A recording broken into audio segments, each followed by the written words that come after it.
Hello दोस्तों, कैसे हैं आप सब लोग। आज के वीडियो में हम बात करेंगे कि कौन कौन से वो अर्ली सिम्टम्स हैं, यानी कि हार्ट अटैक आने से पहले बॉडी आपको कौन कौन से ऐसे सिम्टम्स देती है जिनको आपको पहचानना चाहिए। अगर आप उनको पहचान नहीं पाओगे, आइडेंटिफाई नहीं कर पाओगे तो बहुत बड़ी समस्या हो सकती है और कई बार वो चीज़ आपके लिए जानलेवा भी हो सकती है। और वो जानलेवा शायद आपके लिए कम और आपकी फैमिली के लिए थोड़ी ज़्यादा हो सकती है, क्योंकि आपके साथ तो बुरी बुरी बात हो चुकी है, लेकिन दूसरे के साथ में जो फैमिली रह जाती है उसके लिए ज़्यादा बड़ी प्रॉब्लम होती है। तो इसलिए आज के वीडियो में आजकल आप देख रहे हैं कि जो हार्ट अटैक के जो केसेस हैं वो धीरे धीरे करके काफ़ी ज़्यादा बढ़ रहे हैं और इसी वजह से ये थोड़ा ज़्यादा चिंता का भी विषय है कि अभी इसको कैसे डील किया जाए। क्योंकि आप ये देख रहे होंगे कि आए दिन जो है यंग जो सेलिब्रिटीज़ हैं, यंग सेलिब्रिटीज़ उनके अंदर भी जो फ़िल्मी सितारे हैं ये चीज़ काफ़ी देखी जाती है। बट मैं समझता हूँ कि उनका केस थोड़ा सा डिफरेंट है, क्योंकि वो आम पब्लिक से थोड़े डिफरेंट है और हमको उनके बारे में पूरी डिटेल भी पता नहीं है। हम लोग तो सिर्फ अंदाज़े लगा सकते हैं कि उनका लाइफ़स्टाइल ऐसा होगा, ये होगा, वो होगा।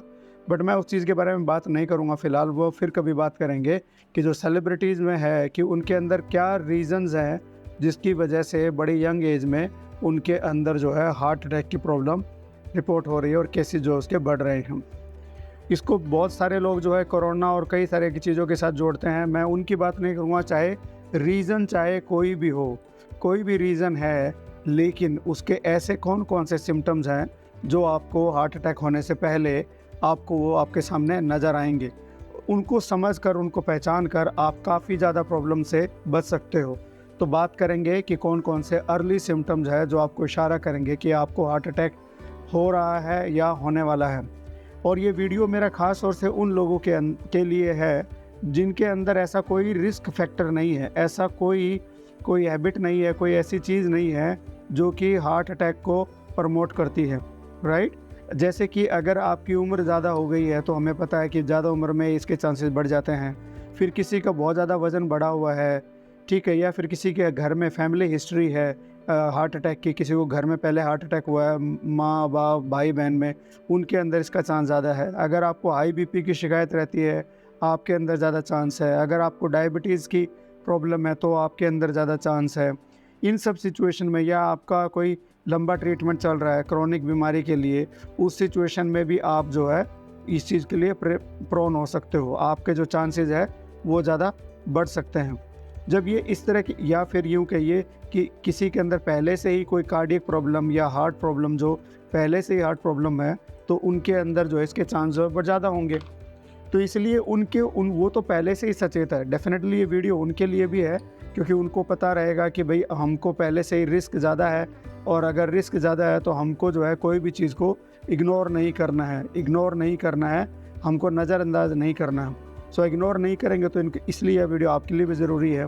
तो बट सही मायने में देखा जाए तो ये मेरा वीडियो जो है उन लोगों के लिए ज़्यादा इम्पोर्टेंट है जिसके अंदर किसी भी तरह का कोई रिस्क फैक्टर नहीं है जो ये कहता हो कि भैया आपको जो है हार्ट अटैक के चांसेस ज़्यादा है। जब आपके अंदर रिस्क फैक्टर नहीं है तो इसलिए आप उसको नज़रअंदाज करने के चांसेस, देख लीजिएगा हिंदी का थोड़ा इशू रहेगा, नज़रअंदाज करने के चांसेस ज़्यादा होंगे। तो चलो बात करते हैं। तो मैं उम्मीद करता हूं कि दोस्तों 2017 में, एक छोटी सी बात मैं कहूँगा, 2017 में हमने जो है ये चैनल शुरू किया था शॉन टिप्स, और अभी हम लोगों ने लगभग 500 के करीब हमारे जो वीडियोज़ हमने अपलोड कर चुके हैं। और इतनी मेहनत और इतना टाइम लगाने के बाद भी अभी हम लोग जो है ज़्यादा जो है हम लोग अभी आगे की तरफ नहीं बढ़ रहे हैं। और वो शायद इसलिए नहीं बढ़ पा रहे हैं कि जो हमारे सब्सक्राइबर्स हैं, जो हमारे वीडियोस देखते हैं, वो अभी हमको ज़्यादा पुश नहीं दे पा रहे हैं।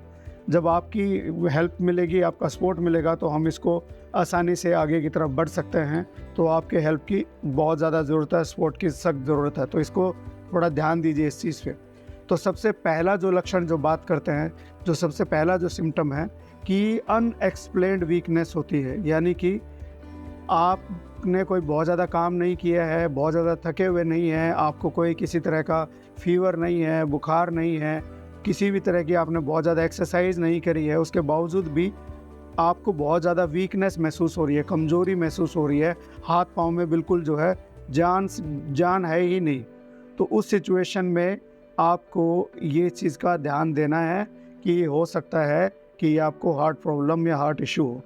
ये प्रॉब्लम कई बार डायबिटीज़ के मरीज़ भी फेस करते हैं जब उनको हाइपोग्लाइसीमिया होता है, यानी कि उनका जब शुगर लेवल नीचे चला जाता है तो वो लोग भी इस प्रॉब्लम को फेस करते हैं। तो अगर वैसा सिचुएशन नहीं है तो उस सिचुएशन में अगर आपको अनएक्सप्लेन्ड वीकनेस है, काफ़ी कमज़ोरी महसूस हो रही है, उस सिचुएशन में आपको इग्नोर नहीं करना चाहिए। तो ये है नंबर 1 सिम्टम। ये होता क्यों है? क्योंकि जो हमारा दिल है, जो दिल के अंदर जो 4 चैम्बर होते हैं, उनके अंदर एक का काम होता है, जो लेफ़्ट वेंट्रिकल का काम होता है, वो दिल के शरीर के सभी हिस्सों में खून पहुंचाने के लिए। जब उसी में कोई दिक्कत हो जाती है तो ब्लड फ्लो पूरी तरह से बॉडी के अंदर जा नहीं पाता है, या फिर इसी के अंदर बॉडी हार्ट्स जो है बाकी चैम्बर उसको सही से ब्लड नहीं पहुंचा पाते हैं।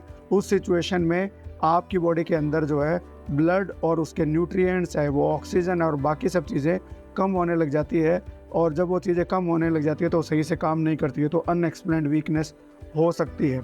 तो ये पहला सिम्टम था जो आपको पता होना चाहिए। वीडियो में आगे बढ़ने से पहले एक मैकेनिज्म मैं आपको एक्सप्लेन करना चाहूँगा अगले पॉइंट पे। तो देखिए, ये आपकी कोई भी ये धमनी है जिसके अंदर ब्लड फ्लो होके बॉडी के अंदर आपके हार्ट के अंदर जाएगा, हार्ट से शरीर के बाकी हिस्सों में जाएगा। देखो, हार्ट जो होता है ना, हमारा दिल जो होता है, वो एक मांसपेशी होता है, ठीक है, मसल होता है। मसल का काम होता है बॉडी के सभी हिस्सों तक ब्लड को पंप करना। बट एक बात ये समझनी होगी, इस हार्ट के अंदर भी धमनियाँ होती है जो इस मसल को ही सप्लाई करती है और कहीं नहीं जाता उसका ब्लड। अब जब क्या होता है कि जब धमनियों में प्रॉब्लम आती है, जैसे कि किसी का जो धमनी के अंदर पहले से प्लाक जमा हुआ है, यानी कि कोलेस्ट्रॉल हो गया इसके अंदर जमा, ये पूरी एक बाहर की तरफ लेयर होती है, इधर से भी जमा हो गया, एक लेयर है। अब जब ये लेयर बढ़ती जाती है नहरा होता है, तब भी ये दिक्कतें हो जाती है, और कई बार ये जो है रप्चर हो जाता है, फट जाता है। और जब फट जाता है तो हमारी बॉडी का जो मैकेनिज्म है इसको इस तरह से समझता है कि जैसे कि किसी के हाथ पे चोट लग गई है। जब चोट लगती है तो उसको थक्का जमाता है हमारा शरीर, है ना, तो हमारा शरीर का जो है क्लॉट बनाता है ताकि इसका खून बहना बंद हो जाए। इसको भी शरीर वैसे ही लेता है। जैसे ये फटेगा, उसके बाद में इसके अंदर कई तरह की प्लेटलेट और कई तरह के ऐसे के सारे ब्लड के जो क्लॉटिंग फैक्टर्स हैं वो सामने आने लग जाते हैं, जो कि इसको जमाने का काम करे ताकि ब्लड ना बहे। और जब ये जमाने का काम करता है तो इसके अंदर क्लॉट हो जाता है और ये पूरा बंद हो जाता है। और जब ये बंद हो जाता है तो ब्लड इस डायरेक्शन से उस डायरेक्शन तक जा ही नहीं पाएगा। जब जा नहीं पाएगा तो जहाँ जहाँ ये धमनी जाने वाली थी वहाँ पर जो है प्रॉब्लम होगी, पेन होगा, इस्कीमिया होगा, खून ऑक्सीजन की कमी होगी, और उसी को एक तरह से हम लोग हार्ट अटैक बोलते हैं जब यही मामला दिल के केस में आता है। ठीक है, तो ये मामला समझना ज़रूरी था, ये ज़रूर मैं भूल गया था। तो पहला सिम्टम जो था वीकनेस वाला सिम्टम था। अब बात करते हैं दूसरे सिम्टम की। दूसरे सिम्टम में बात करें तो ब्रेथलेसनेस एक इशू है।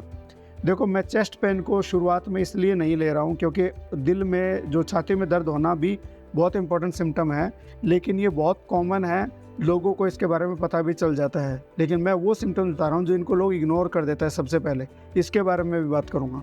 ये होती है ब्रेथलेसनेस, यानी कि सांस फूलना। सांस फूलने का मतलब ये है कि अगर किसी को दमे की शिकायत है तो उसका सांस फूलना नॉर्मल है, ठीक है। अगर किसी को अस्थमा है या COPD है तो उसको तो सांस फूलना नॉर्मल है। थोड़ा फूल चलने पे भी कई बार वो सांस फूलने लग जाता है। जब बाद की जो स्टेजेस होती हैं उनके अंदर ये प्रॉब्लम थोड़ी ज़्यादा होती है अस्थमा के पेशेंट में। लेकिन अगर आपको अस्थमा भी नहीं है, आप कहीं से भाग के भी नहीं आए हो और आपने कभी कोई रन नहीं किया है, कुछ नहीं किया, उसके बावजूद भी अगर आपका जो सांस फूल गया, या फिर 2-4 सीढ़ियाँ चढ़ने के बाद ही आपका सांस फूलने लग जाए, तो इसका मतलब है कि कुछ ना कुछ अबनॉर्मल चीज़ चल रही है आपको दिल में, और आपको आपके शरीर के अंदर आपको उसके ऊपर ध्यान देने की ज़रूरत है। अगर आप इस टाइम पे अपने जो है दिमाग के लेंस से इसको नहीं देखोगे तो प्रॉब्लम हो सकती है। और बहुत बार क्या होता है कि आराम से, ज़्यादातर लोगों में शुरुआती टाइम पे तो क्या होता है कि सांस फूलेगा और जैसे ही बंदा रेस्ट करेगा थोड़ा सा वो नॉर्मल हो जाएगा। लेकिन कई बार जब प्रॉब्लम ज़्यादा होती है तो आराम से बैठने के बाद भी थोड़ा सा चले, सांस फूला और आराम से बैठने के बाद भी ये नॉर्मल नहीं हो पाता है। तो इस चीज़ को बिल्कुल इग्नोर नहीं करना है। इसको इस पे बनाने का रीज़न यही है, पहले तो मैं ये सोच रहा था कि इस तरह से भी समझाया जा सकता है लोगों को। दूसरा रीज़न ये भी है क्योंकि ये मुद्दा ऐसा है जिसको मैं थोड़ी बहुत भ्रांति हो तो ज़्यादा दिक्कतें होती है, तो पता रहेगा तो आपके लिए आसान रहेगा। ठीक है, फिर ये हो गया। अब बात करते हैं कि अगले सिम्टम के बारे में। अगले सिम्टम की बात करें तो मैं बात करूँगा चेस्ट पेन की यानी कि छाती में दर्द होना। अब दिक्कत क्या होती है कि बहुत बार लोग जो है छाती में दर्द को भी बहुत ही अजीब तरीके से लेते हैं, सोचते हैं कि ये जो है छाती में जो दर्द हो गया है ये तो मतलब हार्ट अटैक ही हो गया। लेकिन आपने जो है सुबह उठते कई बार क्या होता है कि गलत करवट लेटे हुए हैं, आपके बाजू में दर्द हो गया है और राइट साइड वाली में, और आपके अंदर कोई सिम्टम नहीं है और कोई चीज़ नहीं है, आपको थोड़ा बहुत वैसे दर्द हो गया, या आपने बहुत ज़्यादा सीवियर एक्सरसाइज कर ली, अचानक से एक्सरसाइज करना शुरू कर दिया। उस सिचुएशन में अगर मान लीजिए आपको थोड़ा हाथ में दर्द हो रहा है, कंधे में दर्द हो रहा है, तो वो याद रखना। अदरवाइज़ अगर आपने कोई ऐसी कोई दिक्कत नहीं है, एक्सरसाइज से रिलेटेड कोई दिक्कत नहीं है, कोई चोट नहीं लगी है और आपको आपकी छाती में किसी तरह का दर्द महसूस हो रहा है, चेस्ट में दर्द महसूस हो रहा है, और ये दर्द की खास बात यह है कि बहुत बार लोग तो हम तो ये सोचते हैं कि चेस्ट में पेन ही होगा जब भी हमको हार्ट अटैक होगा, लेकिन ऐसा नहीं होता है। कई बार हैवीनेस हो जाती है, ऐसा लगता है कि छाती पे किसी ने रख दिया।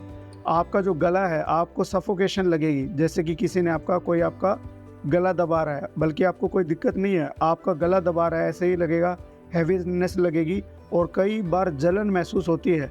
आपको अपने दिल के अंदर, अपनी छाती के अंदर जलन महसूस होती है, चेस्ट में खास तौर से सेंटर में ऊपर की तरफ जो है आपको जलन महसूस हो सकती है। और ये जलन महसूस होना, हैवीनेस होना, सफोकेशन होना और ऐसे लगना कि आपको जो है छाती में जकड़न हो रही है, ये भी लक्षण हो सकते हैं। तो ज़रूरी नहीं है कि चेस्ट पेन ही आपके अंदर होगा, ये लक्षण भी हो सकते हैं। चेस्ट पेन की खास बात ये है कि चेस्ट पेन हो रहा है, साथ में ये पेन जो है आपके हाथ में भी आ सकता है, लेफ़्ट वाली साइड में आ सकता है, थोड़ा राइट साइड चेस्ट में भी जा सकता है और नेक में भी आ सकता है, बल्कि आपके जो आपका कान के नीचे वाले हिस्से में, जिसे एंगल ऑफ माउथ कहते हैं, वहाँ पर भी हो सकता है। कई बार तो लोगों को दांत में भी दर्द महसूस होता है, बावजूद इसके कि आपके जो टीथ है वो नॉर्मल है, किसी तरह का कोई कीड़ा नहीं लगा हुआ है, आपने कोई ऐसी चीज़, आपको ठंडा गर्म नहीं लग रहा है, सेंसिटिविटी नहीं है, उसके बावजूद भी आपके दांतों में दर्द हो रहा है, तो ये इशारा कर रहे हैं कि आपको हार्ट अटैक का इशू जो है, आपके दिल में कोई ना कोई प्रॉब्लम चल रही है, आपको उसे ध्यान देने की ज़रूरत है। अब बात करेंगे कि स्वेटिंग की, पसीना आता है, इसको बोलते हैं कोल्ड स्वेट। कोल्ड स्वेट क्यों बोलते हैं?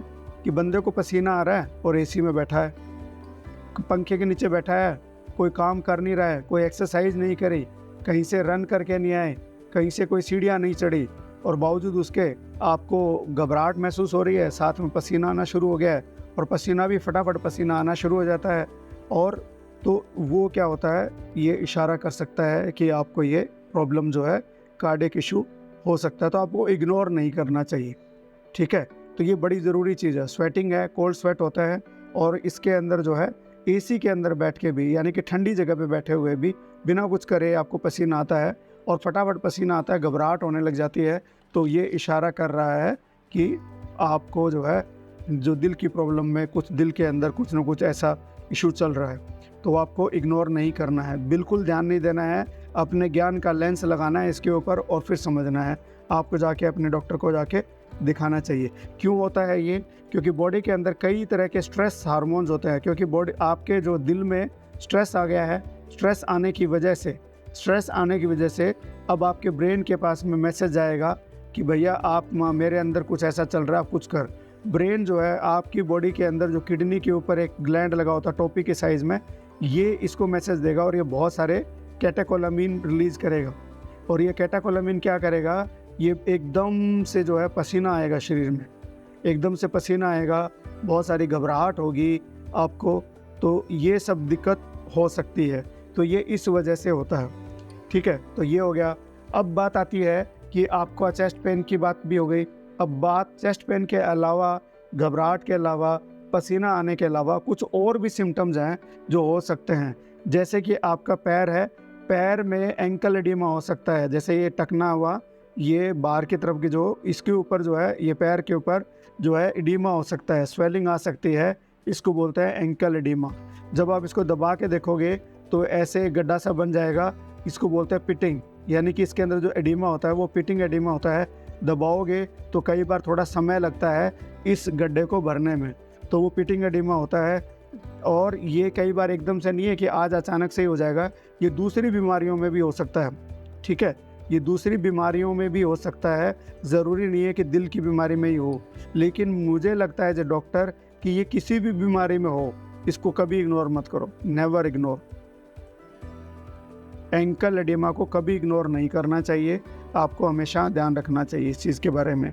तो एंकल एडिमा हो सकता है, ये तब होता है जब बॉडी का मैकेनिज्म शुरू होता है, क्योंकि हार्ट जो है, आपका दिल है, वो अच्छे से पंप नहीं कर पा रहा है, और पंप नहीं कर रहा है तो बॉडी का अपना एक कंपनसेटरी मैकेनिज्म चीज़ें शुरू हो जाती है, और जो है इधर फ्लूइड एक्यूमुलेट होना शुरू हो जाता है, पानी भरना शुरू हो जाता है, जिसकी वजह से आपके पैरों में सूजन आना शुरू हो जाती है। तो इसको इग्नोर नहीं करना है, ठीक है। अब एंकल एडिमा भी हो गया। अब बात करते हैं कि जो कई बार इनडाइजेशन हो जाती है, यानी कि पेट में खराबी महसूस होती है, खाने पीने में कोई दिक्कत नहीं, आप रूटीन खाना खा रहे हो, और रूटीन खाने का मतलब मेरा यहाँ से ये मतलब है कि पिछले 5-7 दिन में आपने कोई ऐसा अपसर्ड कुछ भी नहीं खाया है। क्योंकि जब भी हम लोग कई बार बाहर से जो स्पाइसी फूड खाते हैं, ठीक है, ईट आउट करते हैं, बाहर का खाना खाते हैं, तो ज़रूरी नहीं है कि वो आपको सेम डे ही सिम्टम दिखाएगा, ये ज़रूरी नहीं है। कई बार 6 से 7 दिन भी लग जाते हैं उसको अपने लक्षण दिखाने में। अगर इस तरह की कोई चीज़ नहीं है, आप रात को ऐसे घबराहट हुई है आपको, ठीक है, बेचैनी हो रखी है, और आपको रात को घबराहट हुई है और घबरा कर आप उठे हैं, आपको जो है नोजिया हो रहा है, यानी कि जी मितला रहा है, जिसमें उल्टी जैसी फीलिंग हो रही है, और उल्टी हो भी जाती है, तो उस सिचुएशन में आपको इस चीज़ को इग्नोर नहीं करना है। इनडाइजेशन हो सकती है, बहुत बार हम लोग जो है सीने में जो है जलन होती है, या मतलब बदहजमी हो जाती है। इनडाइजेशन को हम ये सोचते हैं कि पेट में खराबी हो गई है, तो हम कोई भी एंटासिड ले लेते हैं, और एंटासिड लेने के बाद में वो सोचते हैं कि ठीक हो जाएगी। चलिए ठीक है, मान लीजिए आप देर रात आपके घर में कोई इशू है, आपने एंटासिड लिया, एंटासिड को काम करने में ज़्यादा मिनट नहीं लगेंगे, ठीक है, ज़्यादा मिनट नहीं लगेंगे, ये जल्दी से काम करेगा अगर इसको काम करना होगा तो। एक बात समझिए, अगर ये काम नहीं कर रहा है और आपकी परेशानी यूं की त्यों है, तो फिर आपको वेट क्यों करना? डोंट वेट, बिल्कुल वेट मत कीजिए, इसको वेट करने का कोई फ़ायदा नहीं।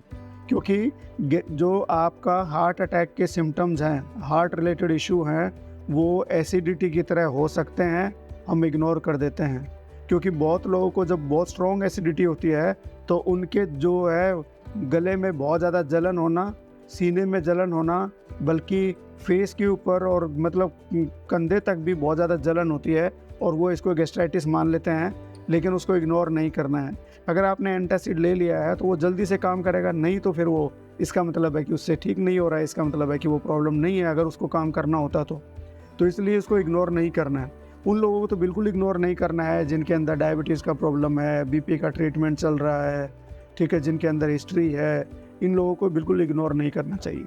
और जो मैंने आपको बताए, जिन लोगों के अंदर ये सिम्टम्स हो सकते हैं, उन लोगों को तो जो है इसके बारे में बिल्कुल ध्यान देना है। जैसे कि आपकी उम्र ज़्यादा हो गई है, वज़न बहुत ज़्यादा है, आपकी हाइट, जो फैमिली हिस्ट्री जो है, घर में किसी को है, बीपी का ट्रीटमेंट ले रहे हैं, डायबिटीज़ का ट्रीटमेंट ले रहे हैं, उन लोगों को तो बिल्कुल इग्नोर नहीं करना चाहिए।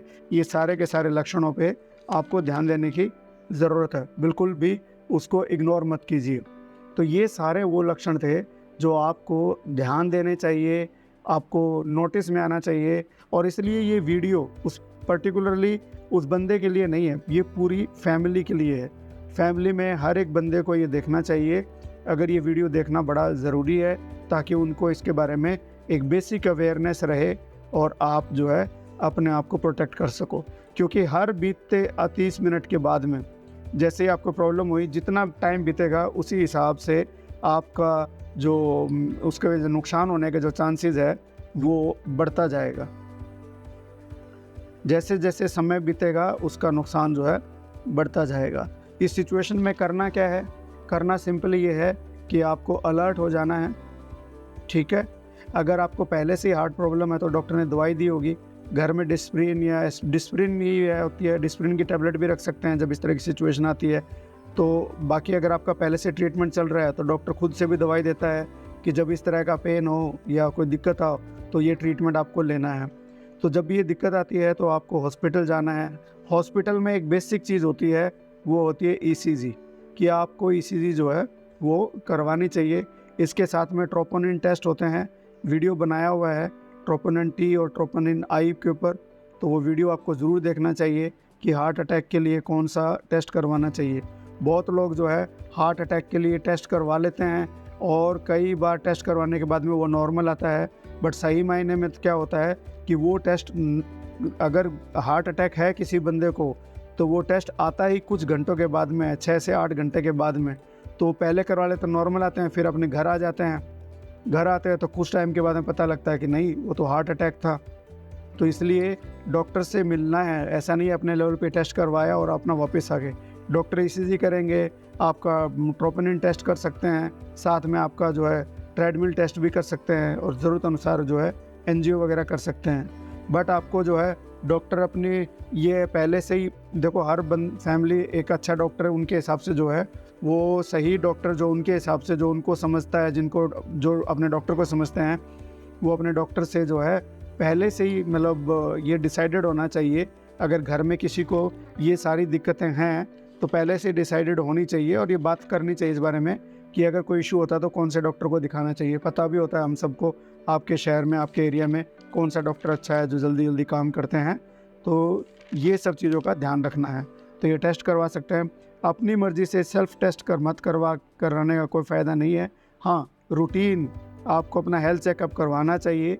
अगर आप अदरवाइज़ हेल्दी हैं, लेकिन अगर आपके अंदर रिस्क फैक्टर्स हैं तो आपको रूटीन एग्जामिनेशन करवाना चाहिए। अगर आपके अंदर कोई प्रॉब्लम है पहले से ही तो डॉक्टर आपको रूटीन एग्जामिनेशन के लिए बुलाता ही रहेगा, बात करेगा। अपनी मर्ज़ी से अननेसेसरी ट्रीटमेंट मत लीजिए। और सुनी सुनाई बातों पे अगर कोई मान लो किसी को हार्ट का प्रॉब्लम है, ठीक है, तो प्लीज़ जो है घरेलू इलाज से जो है थोड़ा बचें, क्योंकि देखिए छोटे मोटे चीज़ नहीं है, क्योंकि इसके अंदर सिंगल इवेंट नुकसानदायक हो सकता है। तो मैं उम्मीद करता हूँ कि वीडियो आपको पसंद आया होगा और क्या क्या चीज़ों पे आपको बात करनी है, हमारे इस स्टाइल के बारे में बात करनी है, क्या ये स्टाइल सही था या गलत था। फिर दूसरी बात करनी है कि इस वीडियो का कंटेंट आपको कैसा लगा, सही था या गलत था। फिर तीसरी बात आपको करनी है कि अगर आपको चैनल का कंटेंट अच्छा लगा, आप उसको थम्स अप देना चाह रहे हैं, तो क्या आपने उसको सब्सक्राइब किया या नहीं किया, किया या लाइक किया कि नहीं किया। और अगर आपको चैनल अच्छा लग रहा है शॉन टिप्स, तो क्या उसका फ़ायदा आप स्वार्थी हो गए हो कि आप सिर्फ खुद फ़ायदा उठा रहे हो, आप किसी और फैमिली मेम्बर को भी उसको शेयर करने के बारे में सोचें। So thank you so much दोस्तों, थैंक यू।